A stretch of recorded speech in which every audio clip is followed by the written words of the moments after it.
लक्ष्मी की इज्जत के लिए सबके सामने मारेगा ऋषि बलविंदर को। और बलविंदर ले आया सबके सामने और ऋषि के सामने मलिष्का की असली सच्चाई और मार दिया ऋषि ने मलिष्का को 100 सा तमाचा।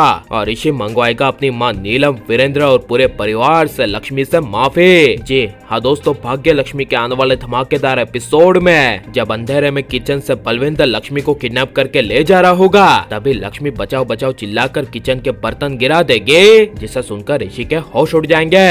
और तभी जब लक्ष्मी की आवाज सुनकर ऋषि मोमबत्ती की रोशनी के साथ लक्ष्मी को बचाने के लिए जाएगा और बलविंदर को घर के बाहर लक्ष्मी को ले जाकर किडनैप करते हुए देखेगा, तभी ऋषि के पैरों तले जमीन खिसक जाएगी और लक्ष्मी को बचाने के लिए ऋषि वहाँ बाहर सिक्योरिटी गार्ड का रखा हुआ डंडा बलविंदर को मारने के लिए ले आएगा। और बलविंदर के पीठ पर 100 से खींचकर ऋषि डंडा मारेगा और बलविंदर को लक्ष्मी के लिए इतना मारेगा कि बलविंदर बेहोशी हो जाएगा और लक्ष्मी रोते हुए ऋषि को गले लगा लेगी। लेकिन जब ऋषि लक्ष्मी के पैर में लगी हुई चोट को देखेगा और कहेगा कि तुम्हारे पैर में चोट लगी है, लाओ मुझे दिखाओ, तभी लक्ष्मी कहेगी नहीं थोड़ी सी चोट लगी है, अब जाने भी दो। तभी ऋषि जबरदस्ती लक्ष्मी का पैर पकड़ते हुए कहेगा कि अब छोड़ो और मुझे देखने दो, मेरा हक है। यह सुनकर लक्ष्मी को काफी बड़ा शौक लगेगा। जहाँ पर जब ऋषि लक्ष्मी के पैर में लगी हुई चोट पर मलहम लगा रहा होगा, तभी लक्ष्मी ऋषि की आंखों में देखती रह जाएगी और ऋषि कहेगा अब मैं तुम्हारे दामन पर और तुम्हारे इज्जत पर अब कभी भी आंच नहीं आने दूंगा। तभी यह सुनकर लक्ष्मी रोते हुए ऋषि को गले लगा लेगी।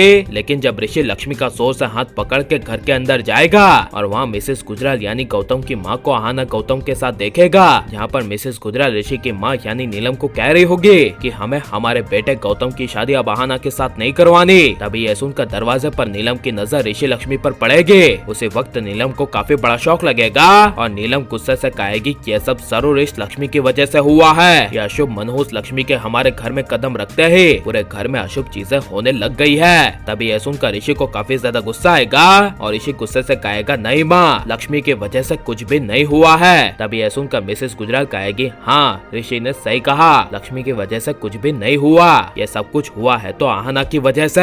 तभी ऋषि कहेगा हाँ माँ, यह सब कुछ आहाना की वजह से हुआ है, क्योंकि लक्ष्मी प्रेग्नेंट नहीं है बल्कि आहाना प्रेग्नेंट है और दूसरे का बच्चा आहाना के पेट में है। यह सुनकर नीलम, वीरेंद्र, आयुष, करिश्मा बुआ सबके पैरों तले जमीन खिसक जाएगी और आहाना रोती हुई नीलम के सामने जाकर कहेगी आई एम सॉरी, मेरी शादी गौतम के साथ हो या ना हो, लेकिन मैं अपने पेट में पल रहे इस बच्चे को रखना चाहती हूँ जिसे आप नाजायज बच्चा कहती है और मैं आपके ही घर की मनहूस बेटी हूँ। और रोती हुई नीलम और करिश्मा बुआ को कहेगी कि अगर आप लोगों को मेरे पेट में पल रहे बच्चे से प्रॉब्लम है तो मैं इस घर को छोड़कर ही चली जाऊंगी। जिस तरह आपने इस घर से लक्ष्मी भाभी को निकाला था उसी तरह मैं इस घर से चली जाऊंगी और अपनी एक नई जिंदगी की शुरुआत अपने बच्चे के साथ करूंगी। यह सुनकर नीलम, करिश्मा बुआ कुछ बोल नहीं पाएगी और करिश्मा बुआ नीलम को लक्ष्मी के किए का एहसास होगा। लेकिन तभी ऋषि कहेगा बलविंदर अभी लक्ष्मी को किडनैप करके ले जा रहा था और मुझे समझ में नहीं आ रहा कि बलविंदर को लक्ष्मी की प्रेगनेंसी के बारे में इस घर से बताया तो बताया किसने। तभी वीरेंद्र कहेगा बलविंदर कहाँ है। तभी ऋषि बेहोश बलविंदर को लाते हुए खंबे में बांधकर कहेगा कि ये रहा बलविंदर, अब मैं इसे छोड़ूंगा नहीं। तभी बलविंदर को होश आएगा। तभी उसे लक्ष्मी की प्रेगनेंसी के बारे में किसने बताया था यह जानने के लिए ऋषि बेकाबू होकर बलविंदर को जोर से मारेगा और बलविंदर के गले में चाकू रखकर कहेगा कि अब सच बता, तुझे मेरी लक्ष्मी की प्रेगनेंसी के बारे में किसने बताया। तभी बलविंदर मलिष्का की ओर इशारा कर देगा और मलिष्का की असली सच्चाई सबके सामने आ जाएगी और ऋषि गुस्से से पहली बार अपनी मलिष्का को 100 से तमाचा मार देगा और कहेगा कि मलिष्का मैंने तुमसे ये उम्मीद नहीं की थी, अब चली जाओ यहाँ से। और मलिष्का की सच्चाई सबके सामने आ जानी चाहिए क्या नहीं, और ऋषि को मलिष्का का खेल खत्म कर देना चाहिए क्या नहीं, और आप ऋषि लक्ष्मी को पहले की तरह एक देखना चाहते हैं क्या नहीं, और घर के हर एक सदस्य को लक्ष्मी से माफी मांगनी चाहिए क्या नहीं। ये सब हमें कमेंट में जरूर बताएं और आप लाइक और सब्सक्राइब करें।